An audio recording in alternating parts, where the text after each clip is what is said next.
Realization of the absolute futility of conflict of any sort is dawning on humanity. July 31, 2014.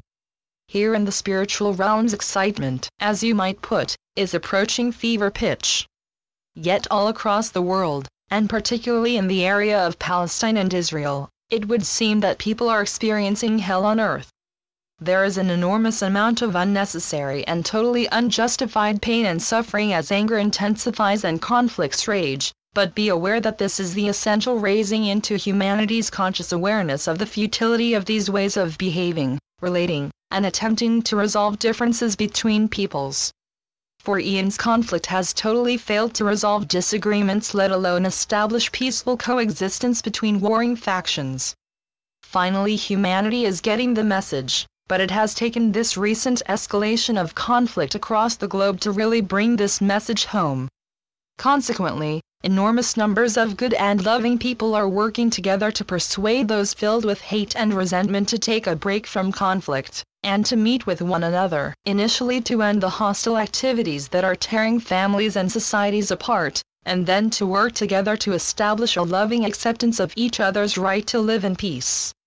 It does seem to you that people have been futilely attempting this for generations, which they have, but now there is such an intensity of love bringing peoples together that the angry reactionary excitement of those you might describe as hotheads will be calmed down, in order that their often intense rage ceases to fuel the fires of dissent that it seems can never be extinguished.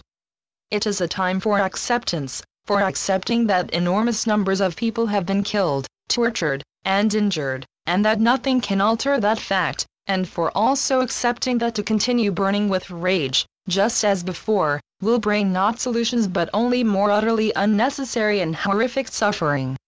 Up until very recent times, it had been considered logical by humanity generally that the way to win a conflict was to increase the size of their armies and the effectiveness of their weapons. However, the nuclear ending to the Second World War made it clear that this was becoming an increasingly dangerous and indeed insane attitude to maintain or encourage. Humans are social beings who chose to limit their access to their individual spiritual natures, and as a result they divided into different races, creeds, and cultures, further separating themselves from their oneness with their divine source. However, deep within every human being, hidden under a dark and divisive cloak of fear, there burns an inextinguishable flame of love. As a consequence of the escalating violence across the planet over the last few decades, and the realization that the threat of a worldwide nuclear holocaust has not yet been totally removed, many, in desperation or perhaps frustration, are lifting that dark cloak within themselves and finding their true nature beneath it waiting to embrace them. And this is why, here in the spiritual realms, we are so excited, uplifted, and encouraged, because we can see the absolutely amazing and elevating effects that the tsunami of love is causing and promoting very rapidly across the planet and throughout humanity. Realization of the absolute futility of conflict of any sort is dawning on humanity, and many are now getting together to gently and lovingly restrain those who, as yet, cannot see this and would continue engaging in senseless, wasteful, and in fact insane conflict. So what we are seeing is that the futility of conflict has finally been truly recognized by the vast majority, consequently it will cease. From your perspective, reliant on the mainstream media for much of your inadequate information about the state of the world, the situation seems increasingly alarming. That is not a bad thing because it strongly encourages people to take notice and focus ever more intently on being loving in every moment. It is humanity's total embrace of love, all that exists, the power source and creative intent of God, that will stabilize the new age, allowing it to grow and prosper as divinely intended. When love is locked out, avoided, or denied, chaos ensues, and the illusion is a state of chaos. Love is one. Separation, the illusory state in which you appear to have your existence as humans, is chaotic because your ability to communicate is severely restricted by the limitations a human vehicle imposes on the divine being who chooses to experience life from that perspective. Your free will choice to separate from your source and from all the infinite skills and abilities that state provides meant that only chaos resulted. It was initially very exciting for you. You had brought limited skills to the illusion, the rules of the game, but they were quickly found to be inadequate, and then its chaos overwhelmed you.